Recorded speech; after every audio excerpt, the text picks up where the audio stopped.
हे प्रिय, अहो हमारी ये रघुकुल की रीत है कि प्राण चले जाएं, लेकिन हम रघुवंशी वचन को नहीं जाने देते। है धर्म यही रघुवंशियों का, जो कहते हैं कर दिखलाते हैं, चाहे फिर प्राण चले जाएं पर प्रण को नहीं गंवाते। हे प्रिय, हे सूर्य देव, हे चंद्रदेव, साक्षी हो सभी मेरे, ऊपर है आकाश नीचे है पृथ्वी मेरे। है आन प्रथम बार, है आन प्रथम बार उस सर्वज्ञ नाव की, खाता हूं तेरे सामने सौगंध बेटा राम की। हे महाराज, लो सुनो प्राणपति प्राणनाथ, बैठाती आज मांगती हूँ, बैठाती आज मांगती हूँ, कौशल्यानंदन के बदले निज सुनती हूँ।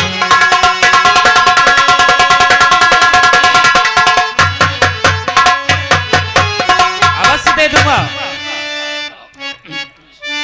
और ऋण जो दूसरा है मेरा, वह सुनकर कंपित मत होना,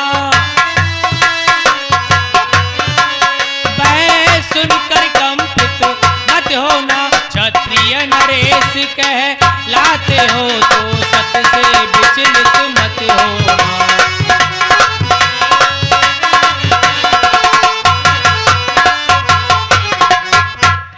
और राजा जो राम हो रहा है, और वह राजा नहीं उदासी हो, वह राजा नहीं उदासी हो।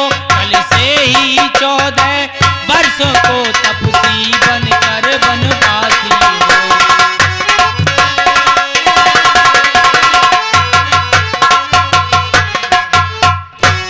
और प्राणेश प्यार गर सच्चा है, तो प्यारी के सम्मुख मुख खोलो, प्यारी के सम्मुख मुख खोलो। क्षत्रिय नरेश कह लाते हो तो बोलो, एवं अस्त बोलो।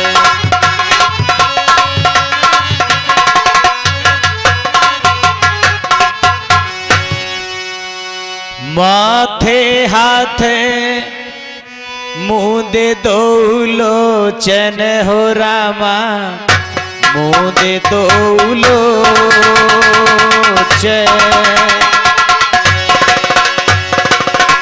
तनो धर सोचो लगा जन सोचन रामा, लगा जन सो।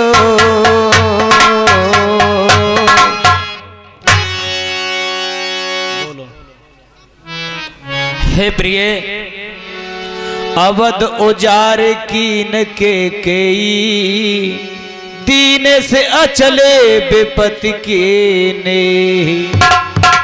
हे प्रिय,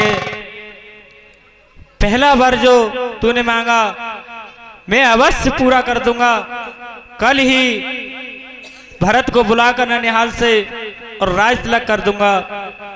प्रिय, दूसरे वरदान में ये नहीं कर सकता।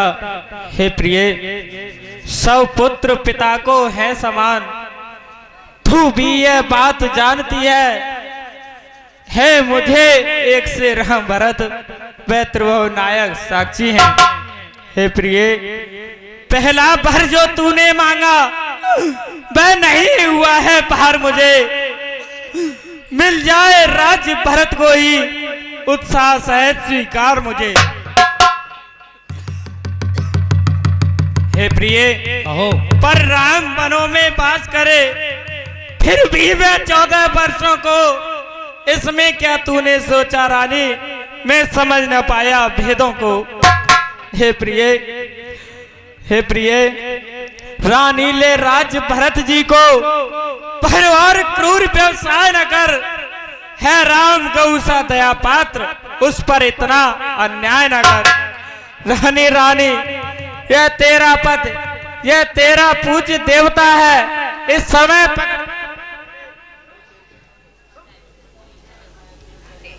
बस इतनी भीख मांगता है, हे तपसी होकर भी दूर ना हो मुझसे आनंद था मेरा, मेरी ही बूढ़ी आंखों के आगे रहे। हे महाराज, इस विलाप से तो अब कुछ नहीं होना।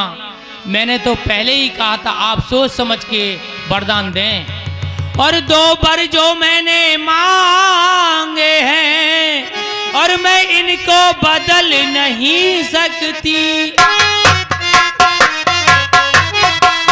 मैं इनको बदल नहीं सकती। पड़ गई रेख जो पत्थर में धोने से निकल नहीं सकती।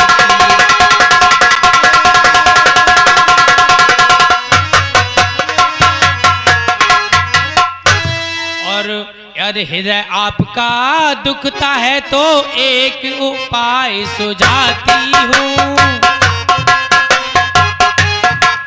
हाँ, एक उपाय सुझाती हूँ, बूढ़ी आंखों के आगे ही रहे वह सरल उपाय बताती हूँ।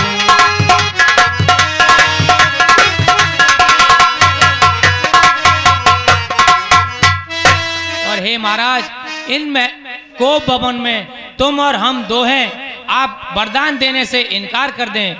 और अब देश बात घर में ही है, कुछ पंचों में अपमान नहीं, कुछ पंचों में अपमान नहीं। तुम अपने मुख से ये कह दो दूंगा पिछला वरदान नहीं।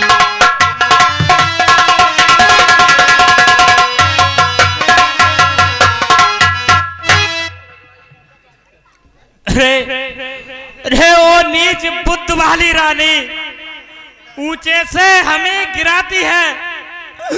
जो सत्य हमारा जीवन है उससे तू हमें डिगाती है। रानी, हम सूर्य वंश की चादर में कालिमा नहीं आने देंगे। सुनती है सरवल देंगे पर वचन नहीं जाने देंगे।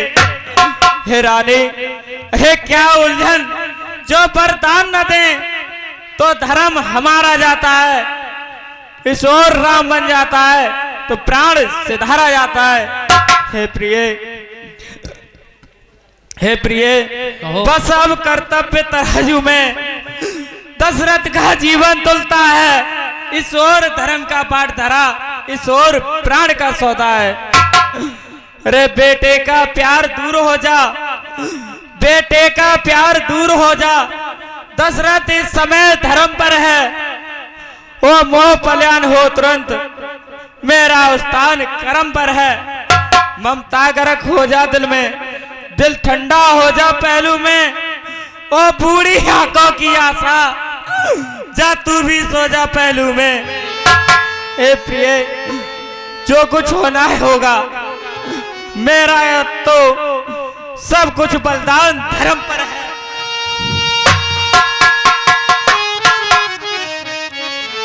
हे महाराज, आप तो बहुत सत्यवादी बनते थे, कहते थे मांगो रानी, मांगो कैकई। जब वरदान मांगा तो आप तो स्त्रियों की तरह विलाप करने लगे। और सत्यवादी था नप हरिश्चंद्र, सत्यवादी था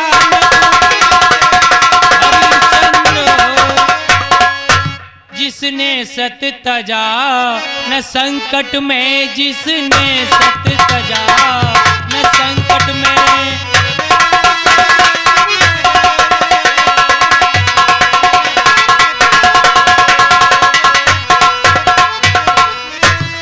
जिसकी सच्चाई काच राग, जिसकी सच्चाई काच राग जगमगा रहा है, मरघट में जगमगा रहा है, मरघट में।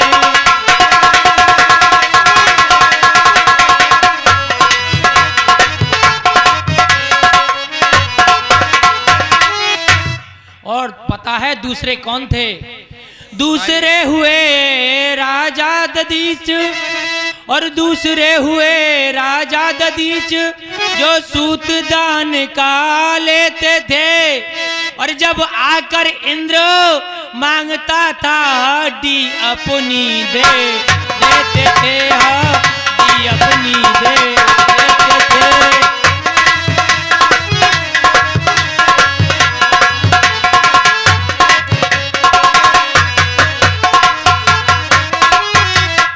पर मैं तुमसे इनमें से कोई चीज नहीं मांग रही हूं, और मैं तुमसे हरीश चंद्र जैसा मरघट का बास न मांग रही।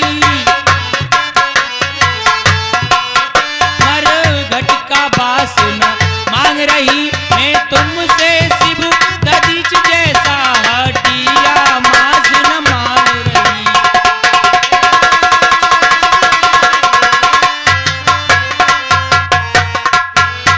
और मैं मांग रही अपना कर्जा जो देना तुमको वाजिब है, जो देना तुमको वाजिब है। तुम हरिश्चंद्र के कुल के हो तो दे दो, यही मुनासिब है।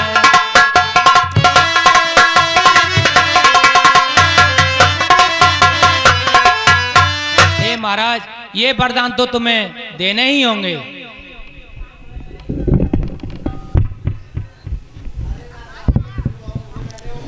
अरे रानी, मेरा कुछ नहीं बिगड़ता है,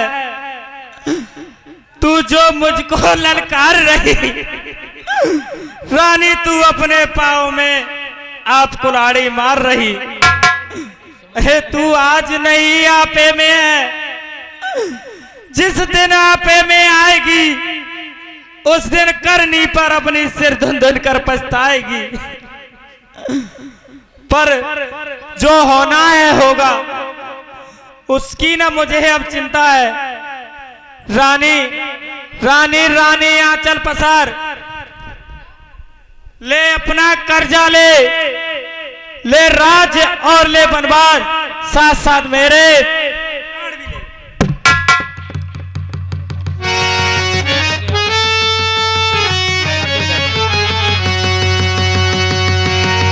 राम राम रट बिकल भोआलू। जाने क्या कारण है, आज भगवान राम का राज तिलक होना था और महाराज दशरथ कहीं नजर नहीं आ रहे और महल भी सुनसान पड़े हुए हैं। मुझे जाकर देखना चाहिए। गए सुमंत्र तब राहुर माही, गए सुमंत्र राहुर माही।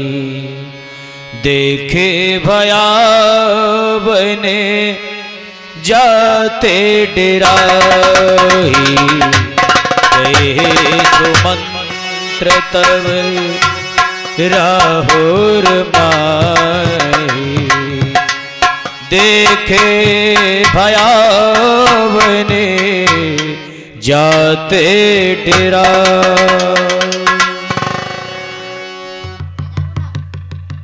महाराज को मंत्री का प्रणाम स्वीकार हो। पूछे को न उतरु देई, गए जे भवन भूप के। हे रानी जी, कहो। महाराज मेरे सवाल का जवाब क्यों नहीं देते, क्या कारण है? हे मंत्री सुमंत, इन पर मेरे वरदान थे, वो मैंने मांग लिए हैं, और तुम अतिशीघ्र मेरे पास बेटा राम को बुला कर लाओ। जैसी आज्ञा। चल। प्रभु श्री राम ने मंत्री सुमंत को मेरा प्रणाम स्वीकार हो। खुश रहो। सुमंत जी, आज भोर होते ही मैंने आपके दर्शन पाए हैं, मेरे पास आने का कारण बताओ। हे बेटा, आपके लिए आपकी माता ने बुलाया है। मंत्री जी, मुझे कौन सी माता ने अपने महलों में बुलवाया है? हे बेटा, आपको आपकी मजली माँ कैकई ने बुलाया है। मंत्रीवर, मेरी मजली माता कैकई तो मुझसे बहुत ही प्यार करती हैं। चलो कोई आवश्यक कार्य होगा, चलो माता के पास अति शीघ्र चलो।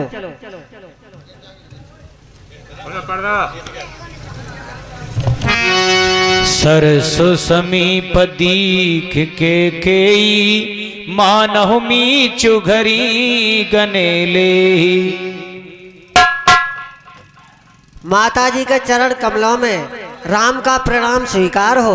खुश रहो बेटा राम। पिताजी के चरण कमलों में मेरा प्रणाम स्वीकार हो। पिताजी को राम का प्रणाम स्वीकार हो।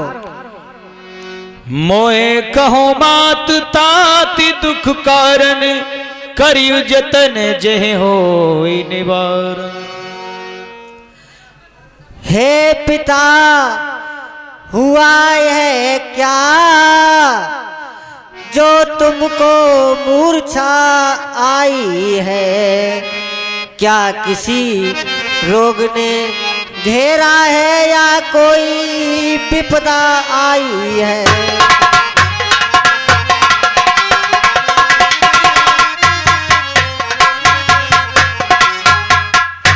मंत्री मंत्री, माता माता, ये कैसे क्यों अकुलाए हैं? क्या मुझसे कोई अपराध हुआ जो मेरे पिता से आए हैं?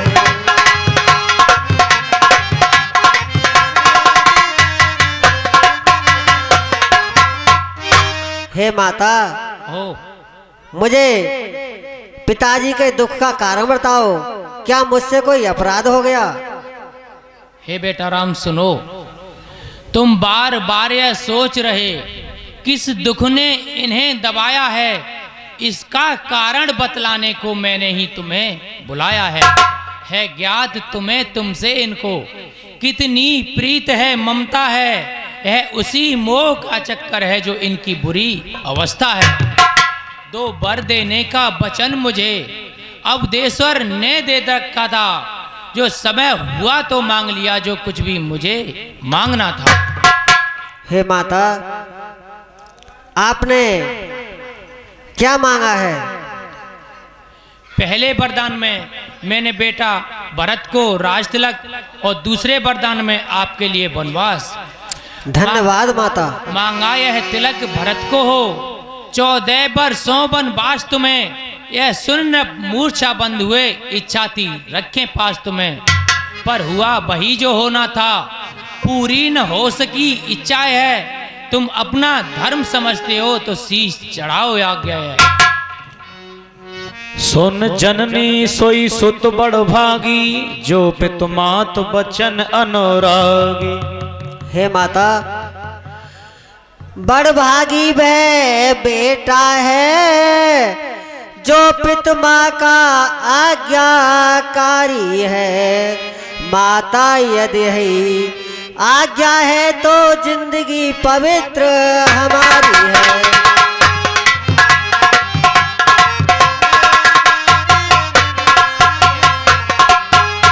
हम इतने बड़े हुए फिर भी ये खेद रहा ही सदा हमें। माता या पिता किसी ने भी आदेश न कोई दिया हमें।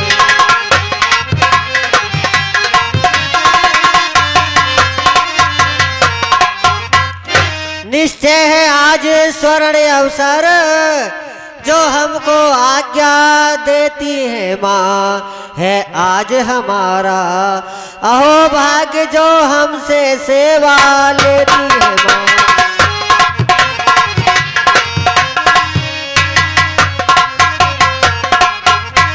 हम स्वयं विचारा करते थे थोड़ा सा समय बनों में दे, तब जानेंगे दुख क्या होता है जब जीवन दुखी जनों में दे।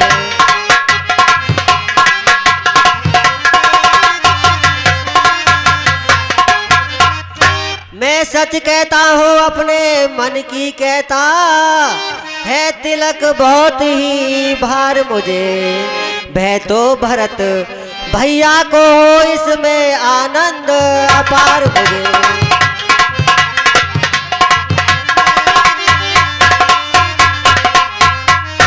हाँ चिंता है तो कुछ ये है, पितवर की आज व्यथा इतनी, अचरज है क्या इतने परी है इनकी बुरी दशा इतनी।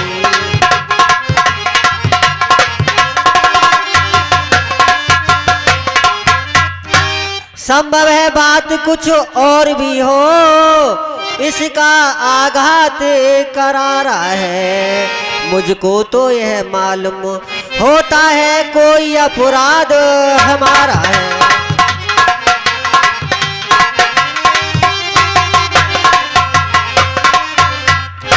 हे माता, क्या मुझसे ही कोई अपराध हो गया है?